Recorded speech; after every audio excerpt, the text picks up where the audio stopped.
Get it going. I'm gonna share it out Okay. on the live. Are we live? It Oh, always live tells video us is that starting. it's starting. And then I never realized it. But I There it never get a is. notification. I know. There we are. Hi. Hello. Hi. Happy Friday. We are Yes, live. you're good. Happy Friday. Thank you for joining us. Welcome to Finance Friday. This is the show where we give you the information that you need to help you grow and protect your wealth. I'm Amy Novakovich, and I'm Beth Hedgesmore. I'm going to share this out on Facebook right now. I don't know why it's not notifying me that Nova is live. It's a little delayed. So I do have to search up Nova Wealth Management, and it does say we are live. So. I did tell Amy I had There it is. I had to break up with her. That's what I told her. And That she is goes, "What?" She told me. This is how she tells me what we're talking about today. I said, "Amy, we have to break up." She goes, "I'm sorry, what?" And I go, there's a point behind it, I swear." There's a corny point. There is a corny point. But there's some truth to it. So some of the biggest risks that we see with investments, or I should say you see, is that people just don't break up in time. Yes. Would you like me to say what we're actually talking about yet? Yes. I didn't want to ruin your You're good. analogy. Some people get very, very. Is he? No, I want the information. I know. He's bringing me in information. All right. Some people keep their concentrated positions way too long. So what do we mean by concentrated positions? So when we have a prospect come in, the first thing we do is analyze their current portfolio. And many people are hanging on to positions for several reasons. A big reason, number one, is I don't want to pay the capital gains tax. I'll get to that in a minute. Yep. Another big reason is, I've just always owned it. It's always done well. My dad owned it. Number three, my dad owned it. My mom owned it. My aunt owned it. Whatever. I'm not saying that you shouldn't own any. We are just saying that it should not be a concentrated position in your portfolio. So again, let's back up a second. What's a concentrated position? Because I feel like we were trying to talk about the breakup thing, and I don't feel like I did that very well for you. I feel like you're disappointed. Not disappointed. Not disappointed. We're good. Okay. So concentrated position is when I would say one has more than 5% of your portfolio in any one position. Now, I'm not talking about a fund. A fund has multiple positions. It can be a concentrated position in a fund if you have a tax problem, which again, I'll talk about taxes in a moment. But concentrated positions is anything that's more than 5% of your portfolio in any one position, so one stock. Yep. Okay? So a fund, which has multiple positions, can also be concentrated if you've just been holding that fund forever and ever and ever, and now you've got hundreds of thousands, if not millions, of dollars of unpaid capital gains, and you haven't been selling it because you don't want to pay the capital gains tax. Well, let's talk about that for a moment. So there are 3 capital gains tax rates. Okay. 0, Yep. 15, which is the most common, and 20. And they all have income limits. So if your adjusted gross income for 2026 is low, I think it's like 98,200 or something like that. It's 98,000 something. If your AGI is below 98,200, you are in the 0% capital gains bracket. So let's pretend client comes in, their only income is Social Security, plus they take some money from their IRAs, and they might have some, dividends and capital gains and interest that add up to 75 grand a year. If they have a concentrated position, I am going to sell off from that 75 up to 98,000 in capital gains because they pay 0% in tax on it. Now I'm saying this is a fund, but this can be an individual stock as well. I'm just saying in the funds, people sometimes hold them. The most common reason is it because of an emotional attachment, like my dad owned it. That's usually a stock. Right. But in a fund, it's almost always the capital gains issue. So you need a financial plan. If you are one of these people that are just holding this position because you forever held it, and if you hold it, you think you're going to owe taxes, let us take a look at it. Let us analyze it. Let us come up with a capital gains harvesting strategy that can hopefully help you pay less tax. Actually, almost sometimes no tax, just depends. So Yeah, we've met people who also, we've talked about this person a few times. Overall, their portfolio, about 85% of it was in annuities. And we would Great suggest point. that either because all their money is tied up. They don't have anything liquid, or their amount that they have is very small. So it doesn't make sense. It doesn't give you that cushion if you need it.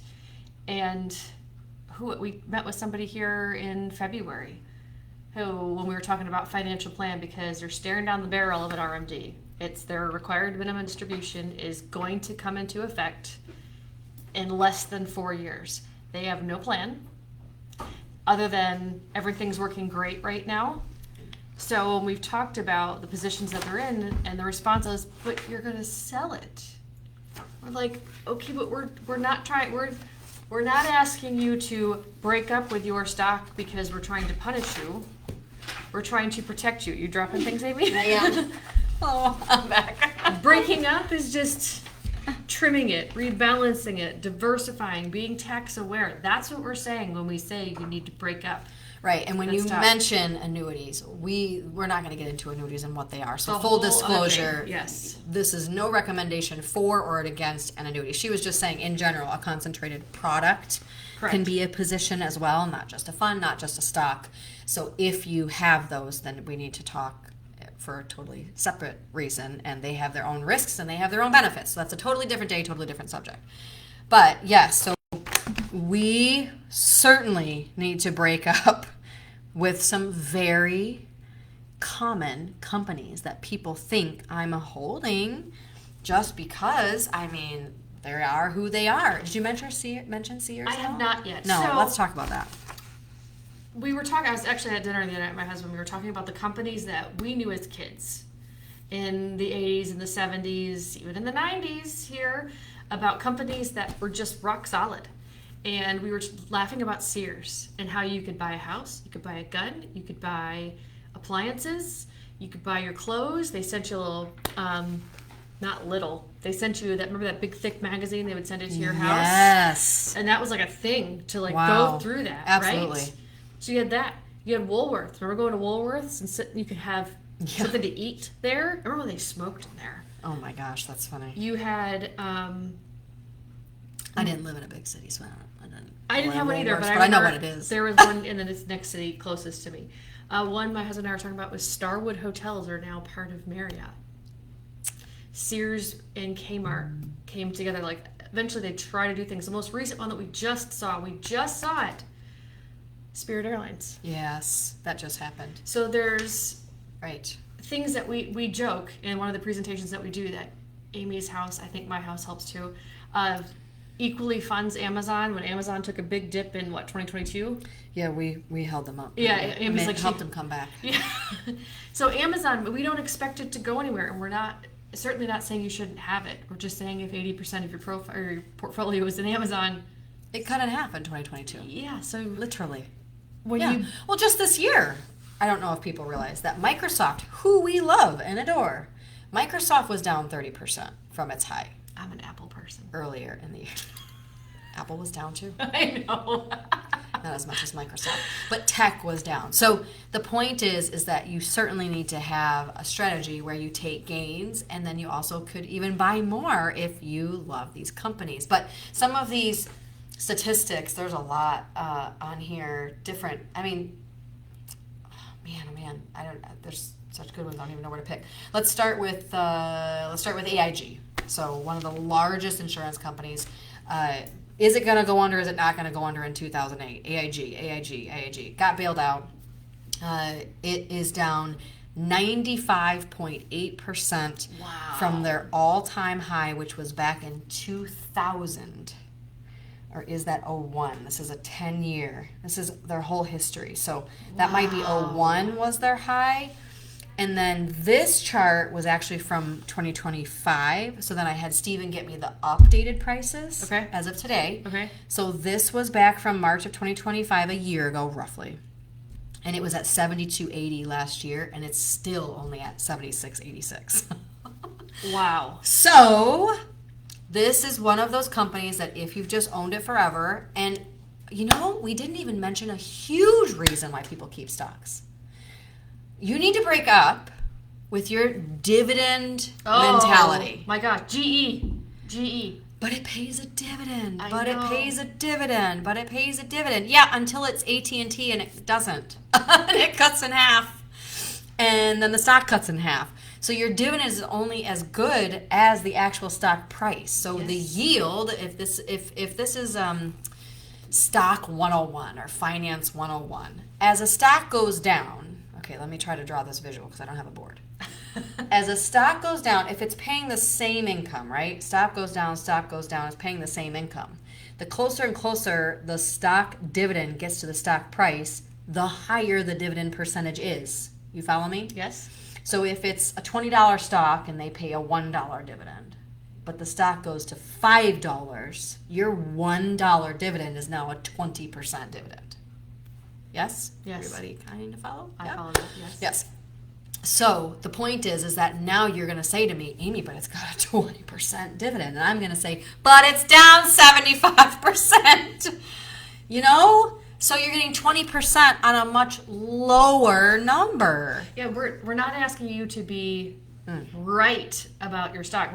We're not saying what you're talking about, but it's 20%. We're not saying that you're wrong. We're trying to protect your future. That is the job of her. That is the job of what we do, is try to protect you. So history is full of these wonderful companies who don't exist anymore. Right. And you're, again, like she just said, we're not asking you to know all things and to predict the future. We obviously cannot. But we can be responsible. There's a way that we can be responsible. There's so many on here. There's Walgreens, Kohl's, Xerox. Oh, Xerox. Or Xerox, Vodafone. BlackBerry, Nokia. Yeah. Companies that... Blockbuster. Pan Am. Citigroup. Oh, Citigroup, yes. Oh, we talked about another one, and we're not trying to bash anybody. I just want to make that disclaimer. Not at all. Merrill Lynch is owned by Bank of America. So that name, when you say I work at Merrill Lynch, you work at Bank of America. Yeah, I don't know if Merrill Lynch was ever publicly traded, though. So we're again another historical But company still, that you know the name. That's right. And that's had the a point. trusted That's name. correct. And again, not bashing Bear it. Stearns, Lehman Brothers. Oh yeah. Again. All gone. Yeah, and that is the point, is that GM was another big one. I mean, the airlines haven't fully recovered. Right, like American Airlines hasn't fully recovered since COVID. So it's just, we own these good companies. We like these good companies. We want you to own these good companies, just in a responsible way, a healthy way, right? So breaking up doesn't have to be forever. Maybe we just need a break. So when I did my master's degree, that's my kinda last corny. project I had to do as part of my MBA, which was my most favorite project, and we had to pick a Fortune 500 company and compare it to its two competitors. And my group picked Barnes & Noble. Oh. So we had to compare it to Books A Million and Borders. This tells you when I did my master's degree. And when we were doing it, we had to go through SEC filings, look at the structure of the company, looked at everything. And I remember the moment when all of us sat in the library at FGCU and went, oh my gosh, Borders is going to go out of business. Like, we saw it. And this was in 2008. And we saw it. We were like, oh my gosh, Books A Million is the one poised to do the best. And we're like, these companies have to change or they're going to fizzle out. Borders went under. Books A Million eventually went under. It was a smaller company. Barnes & Noble is still around. But it was one of those things where none of us had any attachments to it, but it was just wild to see it in real life. And when you hire a company like us, it is our job to look out for you. So we're going to be telling you things that maybe you don't want to hear. I'm sure your doctor might say the same thing to you. You're going to hear things you don't want to hear. You don't want to acknowledge it. And that works for a while to, avoid well, the doctors. Yeah. Like avoid a financial advisor. Your avoid the portfolio conversation. is not your scrapbook of your history. We don't get to look through it. Oh, look at that. I've loaned that for so long. Oh, look at that. This isn't your history. This is what we're trying to move forward with. So And Merrill Lynch was publicly traded. It was. But they went out of business in 08. Okay. Yeah. Well, officially closed January 1 of 09. So, and a lot of things closed in 08. I mean, that was a crazy time. But there's Enron. I mean, this was like the 01. Oh, I remember studying Enron too. Right, but, and the point is there's going to be recessions where bigger companies go under. But there's companies, like I said, some of these other ones, AIG, Citigroup, that just haven't performed. And a lot of people will own dividend paying stocks. So like AT&T is a big one that I see in a lot of dividend paying portfolios, or energy limited partnerships that I see in a lot of dividend portfolios. And so we have to make sure we own a healthy amount so that you're not stuck. If inflation goes up, you need more income, and the very income that you're relying on cuts their dividend. We just don't want you to be in that position. We don't want you to make you vulnerable. Right. You shouldn't ever, hopefully, have to make hard, difficult choices in your retirement outside of the crazy ones that unfortunately will have like long-term care or things like that, things that we can't help. But if you're putting yourself in a position that you might possibly have to make a decision down the road, we want to try to eliminate as many of those moments in life where we have to make a pivotal decision. We want to try to eliminate as much of that. We're as trying we to be can. intentional. That's correct. Intentional in the future. That's correct. Okay. We've So, hit yeah. our 15-minute mark because We have. I think Amy and I could talk about this for a while because I was very excited to talk about the break. I can't believe it was already 15 minutes. I know, that's how it goes. So, it is Friday. Anytime we hear when we're out doing our seminars or people that we're meeting with, if there's topics that people want to talk about, we try to take that feedback very seriously and actually give it out in a Finance Friday or one of our advanced series seminars that we do. So we appreciate anybody's feedback because what we think is interesting might not be what you think is interesting. Very So true. please pass that along to us. As a reminder, anybody in the finance industry, if you want a cool place to work, come join us. Send us a message. We know that not every place allows you the freedom and flexibility because you're bound by you have to sell this product or be with this company, and we don't do that. So there's that. Right.